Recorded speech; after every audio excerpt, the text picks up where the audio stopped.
நம்மூர்ல ഓ குறைக்காத நாயும் இல்ல, பழி சொல்லாத நாவும் இல்ல. ஆக மொத்தத்துல இது ரெண்டும் இல்லாத ஊரும் இல்ல. இதெல்லாம் பார்க்காம நம்ம பாட்டுக்கு போயிட்டே இருக்கணும்.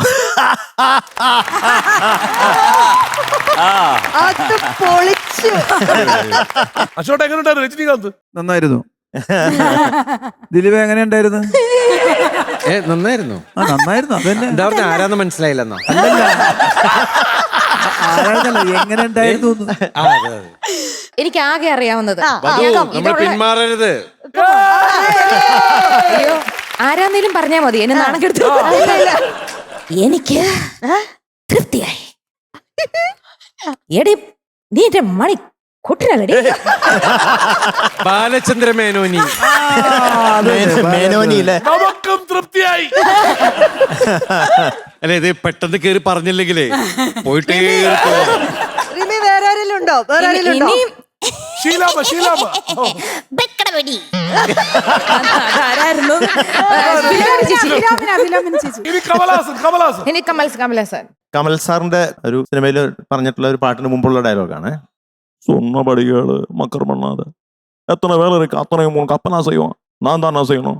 காலையில தோப்பு போயிட்டு போனது வந்தது பார்க்கணும், அப்புறம் இங்க வந்து தவிடு வைக்கணும், தண்ணி கட்டணும், அப்புறம் வயலு வாய்க்க ஒன்னா ரெண்டா போ போ, ஒழுங்கா சொன்னது கேளு, சொன்னபடி கேளு,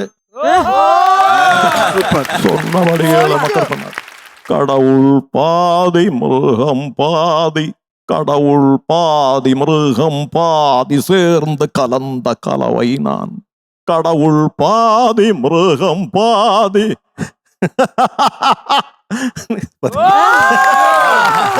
ഞാൻ പറഞ്ഞില്ലേ മധുചേട്ടനെ തോപ്പിക്കാൻ പറ്റത്തില്ല. മധുചേട്ടനെ തോപ്പിക്കണമെങ്കിൽ ഞാൻ ശ്രമിക്കണം.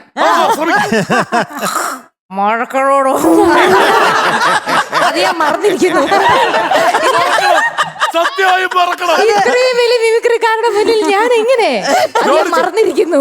ഞാൻ പറയട്ടെ, ഞാൻ എന്നെ പിള്ള സ്ഥലത്ത് പറയാൻ പറ്റിയില്ലല്ലോ. അതിന് നിങ്ങൾ കണ്ടുപിടിച്ചില്ലേ? കണ്ടുപിടിച്ചു നമ്മള്. മിമിക്രി ഒന്നും അറിയാത്ത എന്നെ കഷ്ടപ്പെടുത്തി ഇങ്ങനെയൊക്കെ ചെയ്യിപ്പിച്ചു. അല്ലല്ല ഞാൻ പറയാം, മധുവിന് വലിയ കൈയ്യടി കൊടുക്കണം. അല്ലല്ല കഷ്ടപ്പെടുത്തലല്ല, ഗംഭീരായി.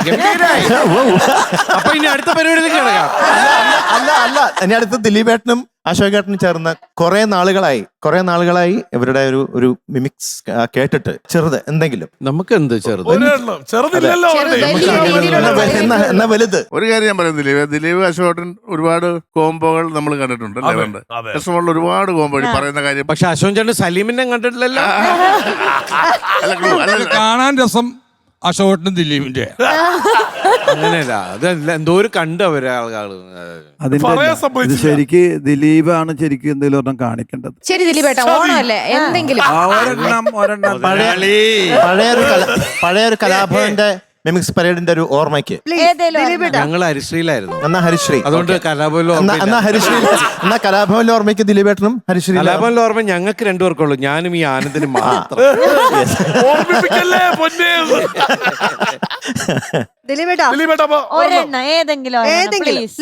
പേഴ്സണലായിട്ട് പറയാ, നിന്നെ എനിക്ക് അറിയാൻ മേലല്ല, നീ ചെറിയ പെങ്ങളാണെന്ന് എനിക്ക് നേരത്തെ അറിയാമായിരുന്നു. പിന്നെ നിന്റെ പ്രസന്റേഷൻ എങ്ങനെയുണ്ടെന്ന് അറിയാനാ ഞാൻ ഈ പണിയൊക്കെ ചെയ്തത്. അല്ലെങ്കിൽ വേണ്ട, വിട്ടുകളാ, വരട്ടെ, ഇത്രയൊക്കെ ഉള്ളു. പോ ഇന്നലെ തച്ചിനിരുന്ന് പ്രാക്ടീസ് ചെയ്ത ആള് പോലെ.